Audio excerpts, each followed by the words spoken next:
जय हिंद साथियों, good evening, Radhe Radhe. कैसे हैं आप सभी लोग? आई होप आप लोग अच्छे होंगे, स्वस्थ होंगे, मस्त होंगे और अपनी पढ़ाई अच्छे से कर रहे होंगे। तो एक बार फिर से स्वागत है आपके अपने चैनल रोली क्लासेस में। आज हम लोग बात करेंगे DSSB एएनएम एग्ज़ाम 2025 के बारे में। इसको लेकर के लोगों के मन में बहुत ज़्यादा संदेह है, भ्रम है, तो उस सबको आज हम दूर करेंगे और अच्छे से आप लोग पढ़ाई कीजिए, क्योंकि आप लोगों की जो एग्ज़ाम डेट है वो आ चुकी है और वो भी 11 और 12 अप्रैल है। तो इसलिए आपको परेशान नहीं होना है, आपको अच्छे से तैयारी करना है। जो नए स्टूडेंट हैं जिनको आगे करना है वो लोग इसके बारे में अच्छे से जानकारी ले लें कि इसमें कैसे क्या होता है, क्या नहीं होता। आज डिटेल में चर्चा करने वाले हैं कि DSSB एएनएम एग्ज़ाम के लिए क्वालिफ़िकेशन क्या होनी चाहिए, सिलेबस के अनुसार क्या कैसे तैयारी करनी है, और सबसे जो बड़ी बात है वो सैलरी को लेकर के है। बहुत लोगों के मन में डाउट रहता है कि DSSB एएनएम में सैलरी कितनी होती है, क्योंकि ये सबसे बड़ा क्वेश्चन मार्क है। क्योंकि यही सबसे ज़्यादा एक्साइटमेंट होता है कि हमें सैलरी के बारे में पता चले कि कितनी होती है। दूसरा है कि जॉब टाइमिंग क्या है, दूसरा मेन पॉइंट है जॉब टाइमिंग। और ये सभी क्वेश्चंस कमेंट में आए हुए थे, उन्हीं को लेकर के आज मैं डिटेल में चर्चा करूंगी, क्योंकि एक एक लोग का मैं आंसर दे नहीं पा रही थी, तो इस वजह से मैंने सोचा कि मैं डिटेल में एक वीडियो बना देती हूँ। आप लोग इसे देखिए और शेयर करिए। आपका क्वेश्चन था कि टोटल पोस्ट कितनी है। अंजलि जी का क्वेश्चन था कि टोटल पोस्ट कितनी है और टोटल कितने फॉर्म भरे गए हैं। ऐसे कुछ क्वेश्चन थे। आज एक सिस्टर थी, उनका क्वेश्चन था कि DSSB का एडमिट कार्ड अपलोड हो गया है या नहीं। तो मैं इन सब पॉइंट के बारे में डिटेल में चर्चा करूंगी एक एक करके। तो आप लोगों को वीडियो को स्किप नहीं करना है, पूरी वीडियो एंड तक देखना है। अगर आप लोगों ने वीडियो को अभी तक लाइक नहीं किया तो प्लीज़ लाइक कर दीजिए, शेयर कर दीजिए, चैनल पर नए हो तो सब्सक्राइब कर लीजिए, ताकि आने वाली हर एक नोटिफिकेशन आप सभी को मिल सके। तो सबसे पहला पॉइंट है क्वालिफ़िकेशन की। तो इसमें जो एएनएम DSSB एएनएम की जो क्वालिफ़िकेशन है उसके लिए आप इंटर पास होने चाहिए और उसके बाद आपका एएनएम का कोर्स कंप्लीट होना चाहिए। ठीक है, तो एएनएम कंप्लीट होना चाहिए और आपका INC इंडियन नर्सिंग काउंसिल से आपका रजिस्ट्रेशन होना चाहिए। अगर फॉर्म भरते समय नहीं है तो बाद में ज्वाइनिंग तक DB तक आप लोगों को करवा लेना है। तो सबसे पहला ये है। दूसरा, सिलेबस के अनुसार इसमें जो पेपर होता है वो 2 पार्ट में डिवाइड होता है, जिसमें नॉन टेक्निकल और टेक्निकल के क्वेश्चन आते हैं। नॉन टेक्निकल में हिंदी, इंग्लिश, मैथ, रीजनिंग और जीके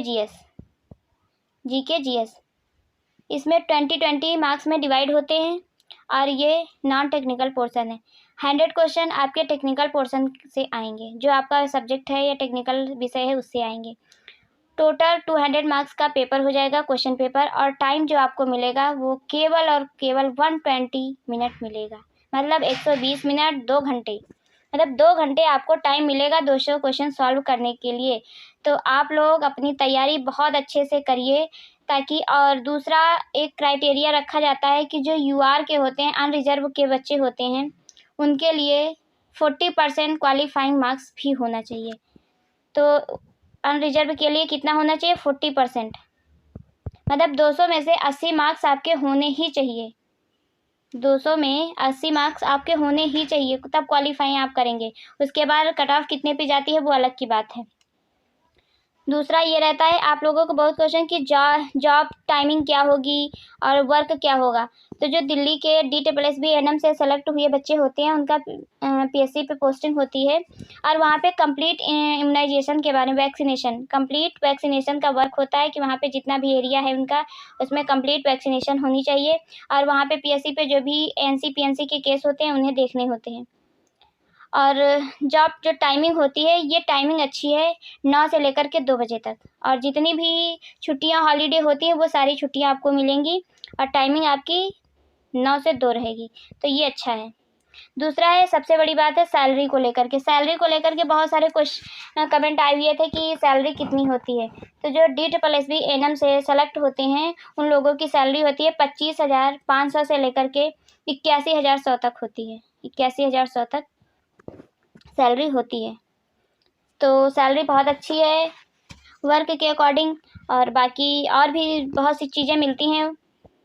मतलब इतना आपका बेसिक पे जो है वो इतना है, 25,500 से स्टार्टिंग होती है और 81,100 तक जाती है। और बाकी इसके अलावा इतने ज़्यादा अलाउंसेस वगैरह सब मिलते हैं, उनको सबको छोड़ के इतना आपका रहता है। बाकी टोटल पोस्ट तो इसमें 152 टोटल पोस्ट हैं। कितनी है? 152 टोटल पोस्ट हैं।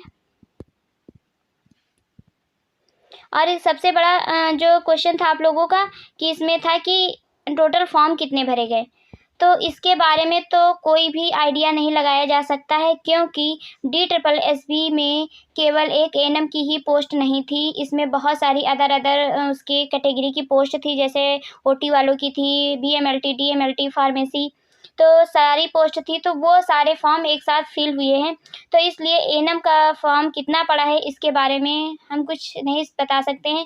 अगर केवल एएनएम का फॉर्म भरा गया होता तो उसमें बताया जा सकता था कि कितने फॉर्म पड़े हुए हैं।